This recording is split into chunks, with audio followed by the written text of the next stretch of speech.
जय जय शङ्कर हर हर शङ्कर जय जय शङ्कर हर हर शङ्कर जय जय शङ्कर हर हर शङ्कर जय जय शङ्कर. ஸ்ரீ சங்கர சரிதம் தெய்வத்தின் குரல் 5ஆம் பாகம். நிரந்தர யோகமான அத்வைதம். அப்படி சேர்வதிலும் உத்தம நிலை நிரந்தரமாக பரமாத்மாவுடன் சேர்வதுதான் என்று உபனிஷத்துக்கள் சொல்கின்றன. நிரந்தரமாக என்றால் காலத்தில் சாஸ்வதமாயிருக்கிற என்று நாம் அர்த்தம் பண்ணிக்கொள்கிறோம். அதுவும் தப்பில்லைதான். அந்தரம் என்றால் இடைவெளி, நிரந்தரம் இடைவெளி இல்லாதது. காலத்தில் இடைவிடாமல் இருப்பது நிரந்தரம் என்பது சரிதான். ஆனால் காலம் என்பது இங்கே நாம் அதிகப்படியாக சேர்த்து கொள்ளும் அபிப்பிராயம். நிரந்தரம் என்றால் வெறுமனே இடைவெளியற்றது என்றுதான் அர்த்தம். இடத்திலே இடைவெளி இல்லாமல் நிறைந்திருப்பதும் நிரந்தரம்தான். இப்படி காலத்தில் இடத்தில் என்றெல்லாம் நாம் சப்ளை செய்து வருவித்து கொள்ளாவிட்டால் நிரந்தரம் என்பதற்கு இடைவெளி இல்லாதது என்று மட்டும்தான் அர்த்தம். பரமாத்மாவோடு நிரந்தரமாக சேர்வது என்றால் அவனுக்கும் ஜீவாத்மாவுக்கும் இடைவெளியே இல்லாமல் ஒன்று சேர்ந்து விடுவது என்றுதான் அர்த்தம். ஒன்று சேர்ந்து விடுவது என்பது ஒன்றாகவே ஆகிவிடுவதுதான். ஒன்றாகவே ஆகிற வரைக்கும் கொஞ்சமாவது இடைவெளி இருந்து கொண்டுதான் இருக்கும். கொஞ்சம் இடைவெளி இருந்தாலும் கூட அவன் அங்கே நாம் இங்கே என்று பிரிந்து பேதப்பட்டு இருக்கிறோம் என்றுதான் அர்த்தம். இப்படி இருக்கும் வரையில் இந்த இடைவெளி இன்னும் ஜாஸ்தி ஆயிடுமோ என்ற பயம் இருந்து கொண்டேதான் இருக்கும். ஆனபடியால் இடைவெளி அடியோடு இல்லாமல் அவனிடம் அந்தரமாக ஐக்கியமாகி அவனே ஆகிவிட வேண்டும். ஜீவ பிரம்ம அபேத யோகம் எனும் இதுதான் ஸ்ருதி சிரஸ், அதாவது வேதத்தின் முடியான உபனிஷத் தருகின்ற பரம உத்தம யோகம். அந்தரம் இருந்தால், அதாவது துளி இடைவெளி, துளி பேதம் இருந்தால் கூட இந்த சேர்க்கை எப்பொழுது முடிந்து விடுமோ என்ற பயம் இருந்து கொண்டேதான் இருக்கும் என்று தைத்திரியோபனிஷத்தின் பிரம்மவல்லியில் சொல்லியிருக்கிறது. ஆனந்தவல்லி என்றும் அந்த பகுதியை சொல்வதுண்டு. முமுக்ஷுவானவன் எப்போது பிரம்மத்திலேயே நிலை கொள்கிறானோ அப்போதுதான் அபய பிரதிஷ்டை பெறுகிறான் என்றும் இதற்கு முந்தி சொல்லியிருக்கிறது. பின்குறிப்பு 7வது மந்திரம்.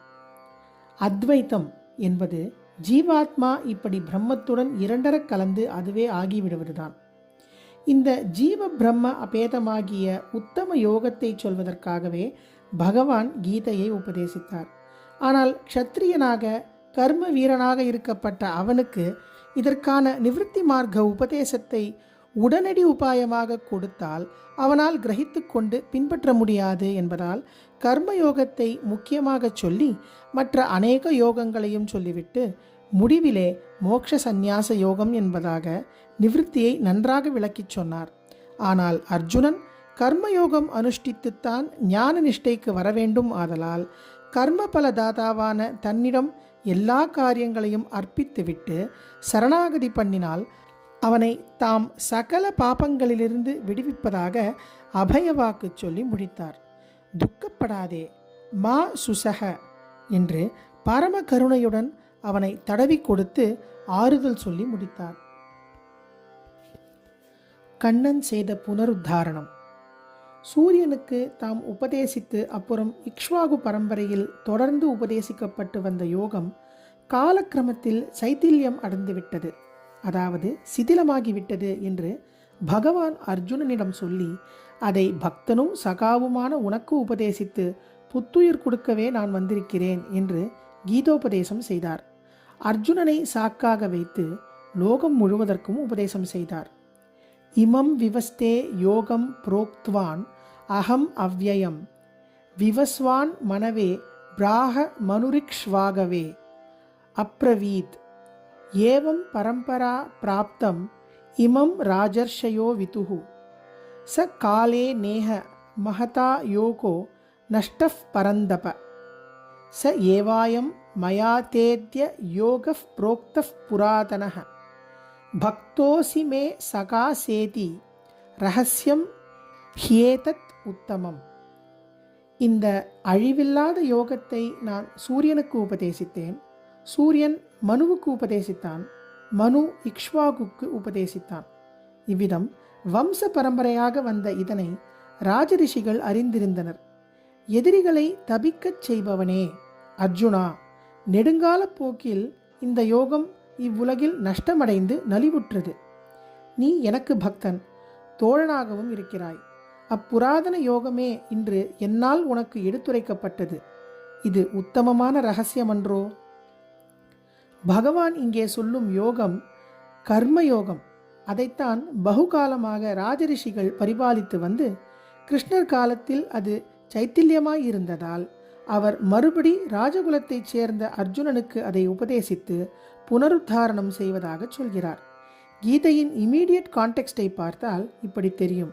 ஆனால் இதற்கு முதல் அத்தியாய ஆரம்பத்தில் இங்கே கர்மயோகத்தை தாம் ஆதியில் சூரியனுக்கு உபதேசித்ததாக சொன்ன மாதிரியே ஞானயோகம் கர்மயோகம் என்ற இரண்டையும் நான் முறையே சாங்கியர்கள் என்கிற சந்நியாசிகளுக்கும் யோகிகள் என்கிற நிஷ்காமிய கர்ம மார்கிகளுக்கும் உபதேசித்திருக்கிறேன் என்றும் சொல்லியிருக்கிறார்.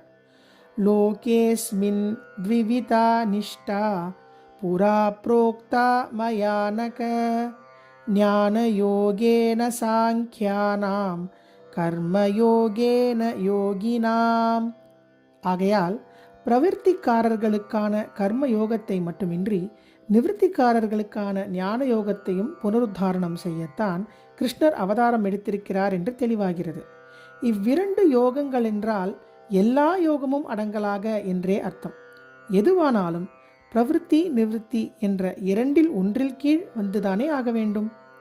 இக்ஷ்வாகுவில் இருந்து வழி வழி வந்ததாக அவர் சொன்ன அந்த ராஜரிஷிகள் கூட பிரவிற்த்தி தர்மத்தை கர்ம யோகமாக மெருகேற்றி உபதேசித்த போது அது எதிலே கொண்டு சேர்த்ததோ அந்த நிவிற்த்தி தர்மத்தை, அதாவது ஞான யோகத்தை பற்றியும் ஓரளவாவது உபதேசிக்காமல் மொட்டையாக நிறுத்தி இருக்க முடியாது. அவர்கள் சமாச்சாரம் எப்படி வேண்டுமானால் இருக்கட்டும், பகவான் கிருஷ்ணர் நிச்சயம் பிரவிற்த்தி நிவிற்த்தி இரண்டையும் தான் புது ஜீவன் உண்டாக்கி உத்தாரணம் பண்ணினார். கீதையில் அவர் சகல யோகங்களையும் தானே சொல்லிக் கொண்டு போயிருக்கிறார். ஆனாலும் அவரது உபதேசம் ஆரம்பிப்பதும் ஞானிகளுக்கேயான சாங்கிய யோகம், முடிவதும் மோட்ச சந்நியாச யோகம் என்பதிலிருந்து ஞானத்தினால் அத்வைத சித்தி பெறும் நிவிற்த்தி தர்மத்தை தான் அவர் பரமலட்சியமாக நிலைநாட்டுகிறார் என்று தெரிகிறது. கீதை கர்மயோகத்தை தான் சொல்கிறது என்று சில பேர் நினைக்கிற அளவுக்கு அநேக இடங்களில் அதை பகவான் ஸ்லாகித்து அழுத்தம் கொடுத்து சொல்லியிருக்கிறார் என்றால் அதற்கு காரணம் கீதோபதேசத்தை அவரிடமிருந்து பெற்றுக்கொண்ட நேர் சிஷ்யனான அர்ஜுனன் கர்மயோகத்திற்கே அதிகாரியாக இருந்ததுதான். இப்படி பிரவிற்த்தி நிவிற்த்தி ஆகிய 2 மார்க்கங்களையும் சீர்படுத்தி கொடுத்து முடிவாக ஞான மோட்சத்தை நிலைநாட்டி சனாதனமான வைதிக தர்மத்தை சம்ஸ்தாபனம் செய்யவே கிருஷ்ணாவதாரம் ஏற்பட்டது. கீதா பாஷ்ய உபோத்காதத்தில், அதாவது முகவுரையில் ஆச்சாரியால் இப்படி தெளிவாக்கி இருக்கிறார். தாம் சூரியனுக்கு உபதேசித்து பிறகு ராஜரிஷிகள் வழியாக பல காலம் விளங்கி வந்த கர்மயோகம் தம் நாளில் நஷ்டப்பட்டு போனதையே கிருஷ்ண பரமாத்மா வியக்தமாக சொன்ன போதிலும் அவருடைய காலத்தில் எல்லா யோகங்களும் எல்லா மார்க்கங்களுமே பழுதாகித்தான் இருந்தன என்றும் கீதையிலிருந்து தெரிகிறது. பிற்பாடு கலியில் ஒரே அடியாக சைத்தில்யம் அடைந்தாற்போல் ஆகாவிட்டாலும் இந்த யுகத்தை தொட்டுக்கொண்டு அவர் அவதாரம் செய்த துவாபராந்தரத்திலும் பொதுப்படையாக ஓரளவு நலிவு எல்லா மார்க்கத்திலும் ஏற்பட்டதாக தெரிகிறது. கர்மா செய்யும் இந்திரியங்களை சும்மா வெளிக்கு மட்டும் அடக்கின மாதிரி இருந்து கொண்டு உள்ளுக்குள்ளே இந்திரிய விஷயங்களான சிற்றின்பங்களையே நினைத்து கொண்டிருப்பவன் வெறும் மித்யாச்சாரன், அதாவது மோசக்காரன், ஹிப்போக்ரேட் என்று ஒரு இடத்திலே திட்டுகிறார். 3.6. இது நிவிற்த்தியில், அதாவது ஞான மார்க்கத்தில் போன மாதிரி இருந்து கொண்டே அந்த ஐடியலிலிருந்து நழுவி போன வாய் வேதாந்திகள் அந்த நாளிலும் இருந்திருப்பதை காட்டுகிறது. இதற்கு முந்தி தம்முடைய உபதேசத்தை ஆரம்பிக்கும் 2வது அத்தியாயத்திலேயே மீமாம்சகர்களை திட்டியிருக்கிறார். 2:42.3. வேதத்தின் சாரமான தத்துவார்த்தத்தை எடுத்துக்கொள்ளாமல் ஏதோ இலக்கண ரீதியில் மட்டும் அந்த வாக்கியங்களை அலசி வாதம் செய்து அதிலேயே பூரித்து போகிற வேதவாதரதாக என்கிறார்.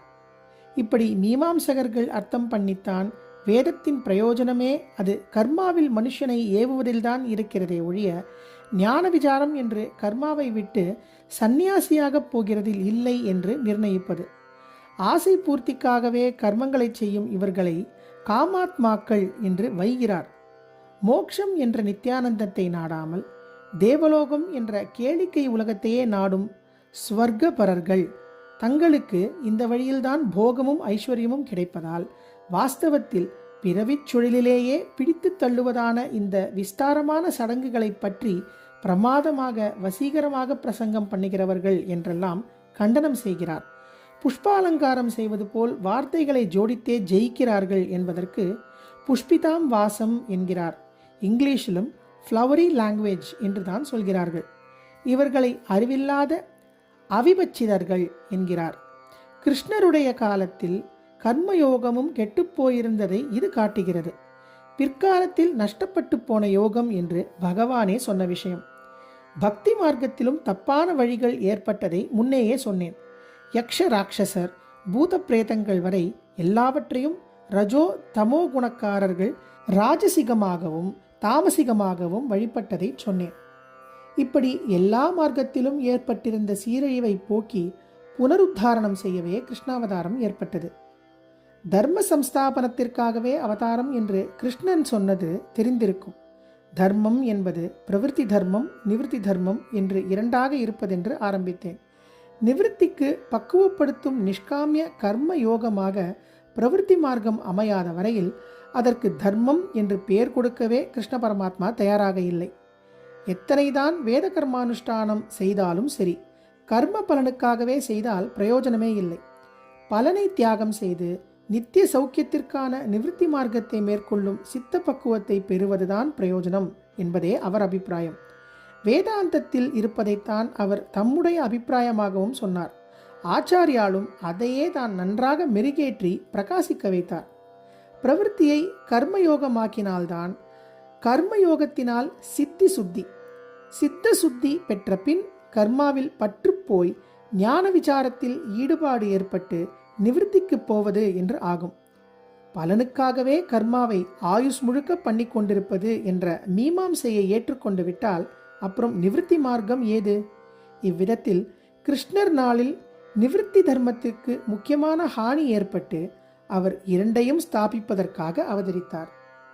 ஜெய ஜெய சங்கர, ஹரஹர சங்கர, மகாபிரிவா சரணம். ஜெய ஜெய சங்கர, ஹர ஹர சங்கர, ஜெய ஜெய சங்கர, ஹர ஹர சங்கர, ஜெய ஜெய சங்கர, ஹர ஹர சங்கர, ஜெய